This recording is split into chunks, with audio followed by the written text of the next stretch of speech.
Mesdames et messieurs, bonjour, merci d'avoir accepté de nous suivre sur Un jour un artiste.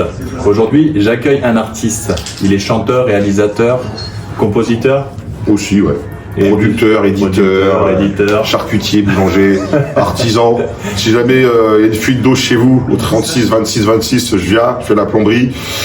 J'ai une baraque à frites aussi, rue Ernest Lavis. Tu remontes l'allée, il y a un rond-point, tu tournes à gauche. Alors, tu sais quoi, pendant que tu es lancé, je te laisse te présenter. Non, salut tout le monde, c'est Camini. T'as déjà tout dit, un peu de ce que j'ai fait. Donc c'est Camini, salut le gang, salut le crew. Et on est dans Un jour un artiste. C'est ça. Ça fait très France 3 quand même, Un jour un artiste. On dirait que tu vas recevoir Charles Trenet. Ouais, exactement. En gros, j'aime beaucoup Charlie, mon frère. Eh ben, je te remercie d'avoir accepté de participer à cette émission. Pourquoi? Parce qu'en gros, là, c'est mettre en avant un artiste.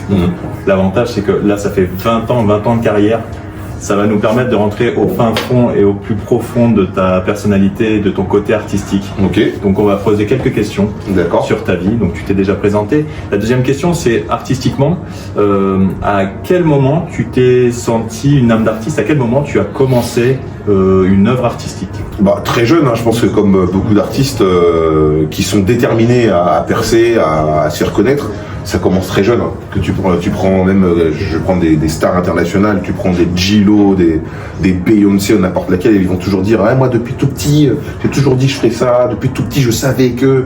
On a tous ce truc de se dire dès qu'on est gamin. Donc moi, la passion pour la danse, la musique, pour l'art est venue très très jeune, et c'était aussi de par mon vécu, comme j'étais le seul noir dans ma classe à l'école primaire, pour ceux qui connaissent Marly Gaumont, la chanson, tout ça, j'étais le seul renois de ma classe et tout, à l'école, machin, donc l'art, la musique, le dessin, les dessins animés, la danse, moi c'est la génération Michael Jackson, tout ça sont des choses qui me permettaient d'oublier un peu ce que je subissais, et surtout de t'évader un peu. J'étais un peu, l'espace d'un instant, dès que je me mettais à danser, chanter ou montrer mes bandes dessinées à l'école, j'étais l'artiste de l'école. Et on oubliait ma couleur de peau. Okay. Et donc du coup, c'était important. Et donc on va dire, j'ai eu une passion pour l'art dès l'âge de 7-8 ans.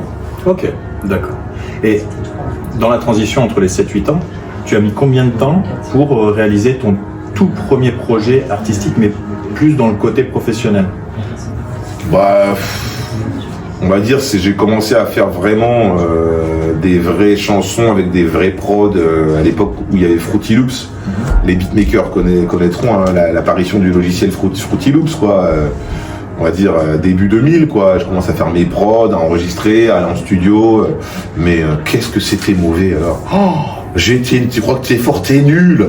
Tu sais, quand t'as 15-16 ans, tu crois que tes textes ils sont bien là, ouais, yo, il y a de la souffrance en dessous de la France. Nul. Mais tu crois que tu crois, donc bref, après c'est normal, tu t'évolues. Mais sinon, on va dire, j'ai commencé à être un peu carré vers 16-17 ans, quoi. Ok, d'accord. Et c'est à ce moment-là où tu as été connu? Ah non, moi j'ai percé, je me suis fait connaître, j'avais 25 ans, quoi. 25. Ouais, 24-25 ans, Marly Gaumont. Et tu faisais quoi avant Marly Gaumont et avant tout ce côté artistique professionnel? Ça c'est intéressant. Avant, moi j'étais infirmier. Avant de percer, on va dire les quelques années avant que je fasse le premier buzz sur Internet, j'étais d'abord étudiant infirmier à l'IFSI Croix-Rouge Calais, dédicace à ceux qui ont la ref, soit 400 personnes. IFSI Croix-Rouge Calais. Et donc voilà, j'ai fait mes études à Calais, école d'infirmier. Je ne sais pas par quel mécanisme. J'étais encore le seul Renoir dans ma classe, à Calais, dans les années 2000. C'est dingue, ça me poursuit. Seul Renoir de la classe, de la promo. Et donc j'ai mon diplôme, et puis je me dis c'est cool, j'ai verrouillé, j'ai un bon diplôme, je gagnais bien ma vie, je faisais des missions intérimaires, par contre je cravachais. C'est-à-dire qu'à l'époque, il y avait beaucoup de taf, on cherchait beaucoup d'infirmiers, il y avait des agences intérimaires pour les paramédicaux, il y en avait plein, c'est le pro médical, je sais plus. Et donc du coup, je donne un exemple, des fois le lundi matin, je bossais dans un endroit, en maison de retraite. Le lundi soir, j'étais de nuit ailleurs. Le mardi, je bossais l'après-midi, je sais pas où. Ensuite, le mercredi, j'étais ailleurs du matin. Et du coup, t'enchaînais les postes et tu cumulais. Et franchement, je faisais de l'oseille. Hein. J'avais quoi, 23, 24 ans. Je faisais du 3 000 euros par contre, par mois, 3 000, 4 000 euros. Mais par contre, je bossais de ouf. Et je me suis dit, avec cet argent-là, tiens, je vais monter ma petite boîte de prod, je vais m'acheter du matos et je vais me lancer en tant qu'artiste indépendant. Et c'est pour ça, c'est un conseil que je donne toujours aux artistes, de pas se faire piéger par la vie, en mode là, ouais, je veux percer, moi, faut que je perce à 16 ans, à 17 ans, à 18 ans. Plus tôt tu perces, mieux c'est, tant mieux. Mais le conseil que je donne à tous les jeunes, c'est passer des diplômes, les gars. Verrouiller un diplôme tranquille, t'as le temps de percer. Tu peux percer à 20 ans, 25, 30, 35. Un exemple que je prends souvent, c'est François Berléand, qui est un grand comédien. Il a percé sur le tard, François Berléand. Il n'est pas arrivé à 18 ans à jouer avec Guillaume Canet. Parce que de toute façon, quand François Berléand avait 18 ans, Guillaume Canet, il avait 1 an. Donc, déjà, il y a un peu de temps. Ça n'aurait pas de sens, ça n'aurait aucun sens déjà dès le départ. Mais ce que je veux dire, c'est que on perce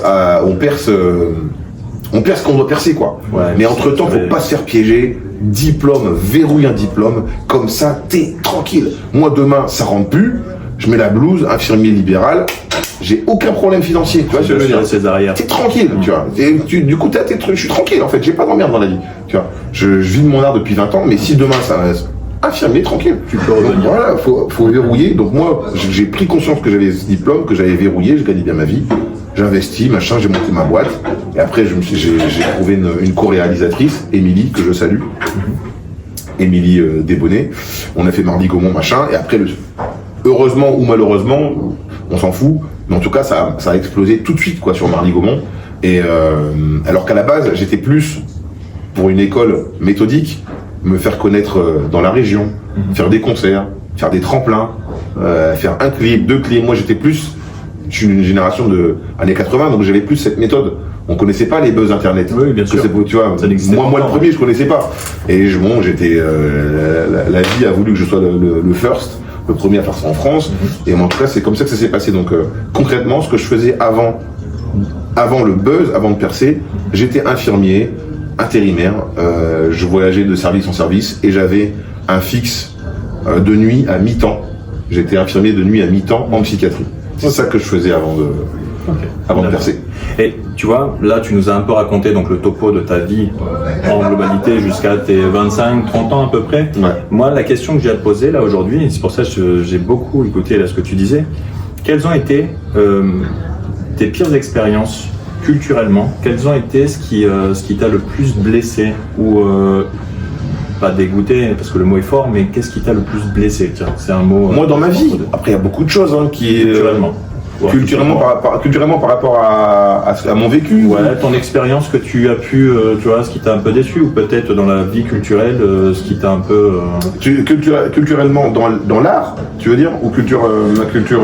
Dans ce que toi tu as vécu depuis tes 20 ans d'artiste. D'accord. Artistiquement, est-ce que tu as quelque chose à nous raconter peut-être? Ah ouais, non, j'ai peut-être blessé. Non, je dirais pas qui serait pu me blesser. Non, j'ai pas. Parce que moi, je suis pas dans ce type d'émotion. Donc, attends que je réfléchisse. Non, ce qui peut être parfois, c'est que des fois, on est dans un milieu où les gens vont te faire des promesses sur des trucs. Tu vois, tu penses que tu vas faire tel partenariat, tel truc avec telle personne, qui dit oh ouais c'est génial machin et tout, et au final ça se fait pas. Et ça c'est le lot de tout le monde.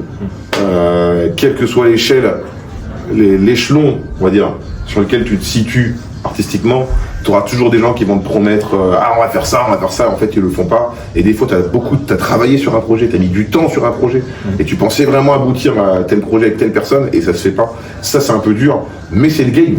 Ça il faut accepter, c'est le jeu, tu vois, c'est comme ça. Il faut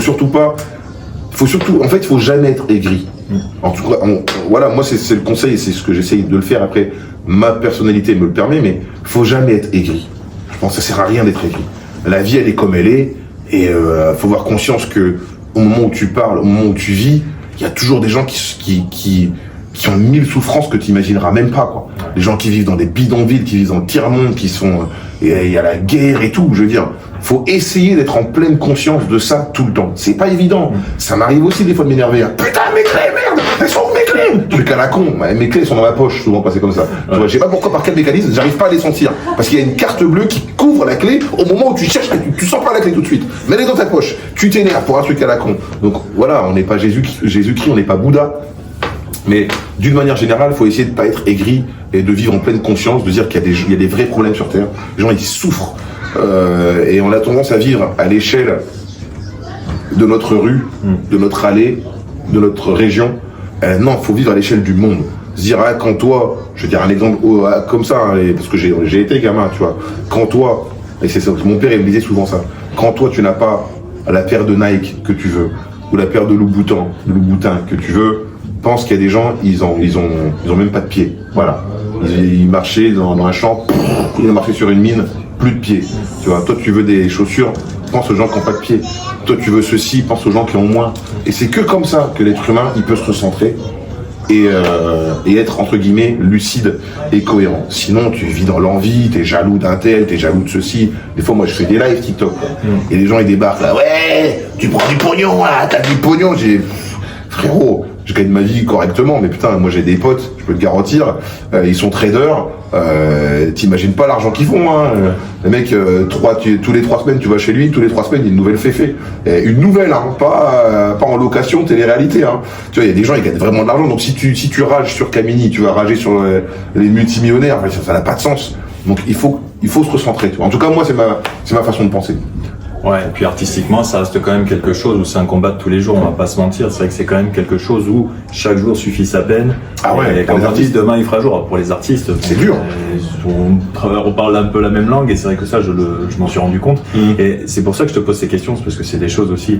J'aime beaucoup les réponses que tu me donnes là. Et à l'inverse, tu vois, la question que j'aurais à te poser, c'est quel a été ton plus beau souvenir ou tes plus beaux souvenirs? Parce que là, sur tes 20 ans d'artistes, de professionnels. J'en ai plein. Est-ce que tu aurais une anecdote ou même l'anecdote, la plus belle anecdote, moi dans mon parcours de vie qui rejoint mon artistique, c'est que voilà, j'ai été le seul Renoir et tout. Bon, on connaît la chanson, je vais pas répéter 1000 fois ce truc-là, mais donc du coup, je souffrais des brimades des camarades, tu vois, qui étaient pas méchants. Des fois, c'était des enfants, donc on appelle ça du racisme primaire. C'était pas des nazis non plus. J'étais pas face au Ku Klux Klan, hein, avant les moments. Mais bon, tu souffres, t'es un gamin, c'est récurrent, machin, t'es isolé, t'es le seul Renoir et tout, machin. Et quand, 20 ans plus tard, je fais le buzz, et que je suis invité à Cora, à Saint-Quentin, à 40 km de Marly-Gaumont, et qu'il y a 5000, 6000 personnes, et que dans les 5000, 6000 personnes, il y a les tortionnaires du collège, qui sont là, eux-mêmes ils ont oublié qu'ils t'ont cassé la tête, hein. Ils ont oublié qu'ils me faisaient la misère au collège ou au lycée. Ils sont là, ouais, un autographe pour ma fille, ouais, un autographe pour moi, viens on fait une photo, machin. Je dis, ah putain, ça c'est bon la vie. Ça, tu vois, la vie, des fois, elle s'est récompensée. Elle s'est récompensée, elle s'est donné des leçons et tout, tu vois. Mais moi, quand c'était ma petite victoire, mais moi je leur disais rien aux gens. Je leur disais pas, ouais, mais tu sais que dans la chanson je parle de toi, hein, Nicolas, ta tête là, cacahuète là. C'est toi qui m'ont kikiné à l'école, à l'école là. Mais je disais rien, moi je savais, tu vois. Lui, ça se trouve, il a oublié, hein. Lui, ça se trouve, il sait même pas c'est lui qui.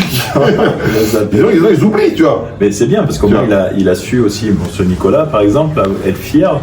Ah oui, bien sûr, de ce que je suis devenu, de ce que j'ai apporté à la région, de l'image de la tirage, de l'aide, il s'est peut-être imprégné aussi de ton succès en disant, mais si lui, moi aussi, je peux peut-être. Peut-être, tu vois, et donc moi, en tout cas, un de mes beaux souvenirs, c'est ça, c'est de me dire, ouais, faut être patient dans la vie. Et des fois, les revanches existentielles se font d'elles-mêmes, toutes seules, sans vouloir les reprendre spécialement. Moi, je voulais juste être artiste. Je pensais pas que les gens de mon parcours, que les gens du collège, du lycée, machin, allaient venir là, ceux qui me traitaient quand j'étais plus jeune, là, demander autographe, machin, pour leur propre enfant, tu vois. C'est beau, tu vois, mais c'est la vie, c'est comme ça. Et là, par rapport à tout ça, est-ce que, c'est la fin, on arrive à la fin 2025, la fin d'année. Est-ce que tu as des projets là pour la fin d'année ou est-ce que tu as des futurs projets qui sont en attente ou qui vont arriver pour 2026? Beaucoup de projets, hein. Moi je suis quelqu'un qui écrit énormément, donc j'ai des courts-métrages en écriture, des longs-métrages, des séries. Après j'ai une grosse tournée, la grosse tournée des Zéniths à Echo Feeling, spéciale année 2000, où on fait une grosse tournée des Zéniths avec tous les gens qui ont fait des gros tubes dans les années 2000. Ça commence en janvier, je crois, la tournée. J'ai toujours plein de dates de one-man show. J'ai mon manga aussi, Cob Astra, qui sort en 2026. On a une campagne Ulule qui a commencé à les soutenir, la campagne Ulule manga français. Forcément, parce qu'on Il y a beaucoup d'artistes français ou internationaux de d'autres pays qui on a baigné dans la culture du manga étant enfant. Donc 10, 15, 20 ans, 30 ans plus tard, nous aussi on a nos propres scénarios. Et donc il y a Cobb, Astra, le manga, suivez la campagne Ulule, donnez de la force pour les mangas français. Donc j'ai beaucoup de projets en cours, des clips qui arrivent, des nouveaux titres et tout qu'on poste sur les réseaux, quoi. Donc on est prêt à te revoir assez souvent. Ah ouais, one man show, sur scène, en stand-up, en concert. Peut-être dans ta cuisine. Je fais très bien les beignets aux pommes. Non, ouais, franchement, on est multitâche, quoi. Ok. Bon. Et bien, tu sais quoi, je vais finir sur la dernière question. La dernière question qui me permet, entre guillemets, d'avoir imaginé cette émission Un jour un artiste. Voilà, si tu dois, au final, dire quelque chose, une seule chose aux téléspectateurs, tu leur dirais quoi? Qu'est-ce que je dirais? Une seule chose.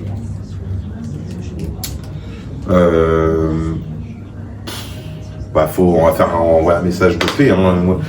C'est un peu philosophique, mais bon, je dirais que je souhaite à tout le monde la paix, l'amour, le bonheur, la patience et que des belles choses, quoi. Moi, c'est ça que je.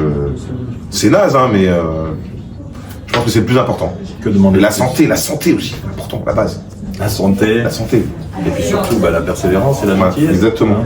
Et puis après, du cul aussi. Ça fait quand même plaisir. Bon. Bon, je tiens à te remercier, Camille. Merci d'avoir participé à cette émission. Merci, merci à toi, Bounet. Merci beaucoup, vraiment. Merci. Je tiens à vous remercier et je mettrai par rapport à Lulu pour le. Ouais, le Cobb Astra, ouais. Je le mettrai dans le. Tu me donneras les liens et je le mettrai. Yes. Donc n'hésitez pas à vous inscrire, à participer. Et puis à très vite pour une prochaine émission Un jour un artiste. À bientôt. Salut le gang.